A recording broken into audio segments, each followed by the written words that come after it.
Hello అండి, welcome back to my channel. నేను మీ శివకుమారి. ఈరోజు వీడియోలో మునగాకుతో కారప్పొడి రెడీ చేసుకుందామండి. చాలా సింపుల్గా చేసుకోవచ్చు, చాలా టేస్టీగా కూడా ఉంటుంది. ఎలాగో ఇప్పుడు చూసేద్దాం.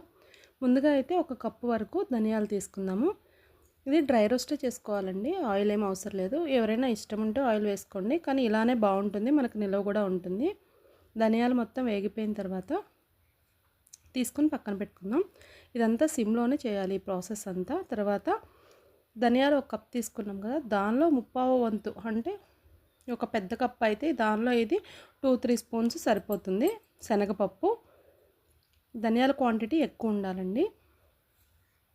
తర్వాత అదే పాన్లో నువ్వులు కూడా ఒక కప్ తీసుకుందాం. ధనియాలు ఎంతైతే తీసుకున్నామో అంత క్వాంటిటీ నువ్వులు కూడా తీసుకుందాం. నువ్వులు చాలా హెల్త్కి మంచిది.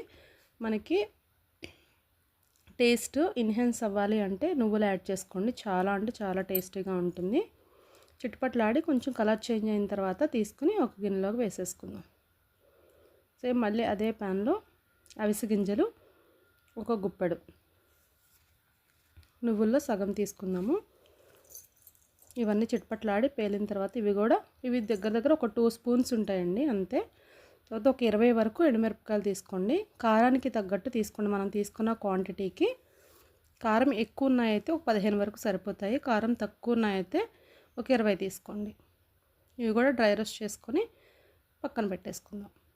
అన్నీ సిమ్లోనే చేసుకోండి, ఏది మాడకూడదు, చేదొచ్చేస్తాయి. ఆయిల్ కూడా అవసరం లేదు. ఇప్పుడు కొంచెం ఒక స్పూన్ వరకు ఆయిల్ వేసుకోవచ్చు. అంటే కరివేపాకు ఒక గుప్పెడు మునగాకు రెండు కడిగేసి శుభ్రంగా ఆరబెట్టుకోవాలి. తడి ఏమాత్రం ఉన్నా మనకి కారప్పొడి అనేది నిల్వ ఉండదు. మొత్తం డ్రై అయిపోయిన తర్వాత ముందు వేసుకుంటే ఏమన్నా వాటర్ ఏమన్నా ఉంటే మనకి వేడికి పోతుంది కదా. వాటర్ అన్నీ పోయిన తర్వాత ఇప్పుడు కొంచెం ఒక స్పూన్ వరకు ఆయిల్ వేసుకోండి. ముందే ఆయిల్ వేసేస్తే ఏమన్నా వాటర్ ఉంటే మనకి చిట్టుపట్లాడుతా కొంచెం మనకి వాటర్ అలానే ఉంటాయి, పోవు. సో ఇప్పుడు డ్రై అయిపోయిన తర్వాత ఆయిల్ వేసుకొని వేయించేసుకుందాం. కరివేపాకు మునగాకు కూడా వేగిన తర్వాత పక్కన పెట్టేసుకుందాము. చల్లారనిద్దాం. మనం ఏమైతే తీసుకున్నామో ఈ దినుసులన్నీ చల్లారిన తర్వాత పౌడర్ పట్టేసుకుందాం. ఒక మిక్సీ గిన్నె తీసుకొని కంప్లీట్గా చల్లారనివ్వండి. వేడి చేస్తే మనకి మెత్తగా అనిపిస్తుంది, నిలవ కూడా ఉండదు. సో చల్లారిపోవాలి కంప్లీట్గా. చల్లారిన తర్వాత ఒక చిన్న రెబ్బ వరకు చింతపండు తీసుకోండి, ఎక్కువ అవసరం లేదు. తర్వాత మన రుచికి సరిపడా ఉప్పు ఒక స్పూన్ వేసుకోండి, ఒక స్పూన్ జీలకర్ర. ఇవన్నీ ఇంగ్రీడియంట్స్ వేసేసుకొని ఒకసారి మిక్సీ పట్టేసుకోండి. తర్వాత మనం తీసుకున్న మునగాకు, కరివేపాకు, వెల్లుల్లిపాయలు వేసుకొని మళ్ళీ ఒకసారి గ్రైండ్ చేసేసుకోండి.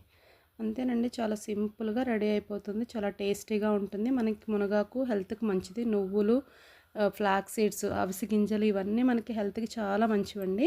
స్కిన్ ఎలర్జీస్ ఉన్నా ఏమున్నా పోతాయి. షుగరు, బీపీకి అన్నిటికీ చాలా మంచిది.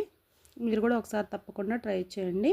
మొత్తం మిక్సీ పట్టేసిన తర్వాత ఒక ప్లేట్లో వేసి ఉండలు లేకుండా అంతా పొడిగా కొంచెం ఆరపెట్టుకోండి, వేడంతా చల్లారే వరకు.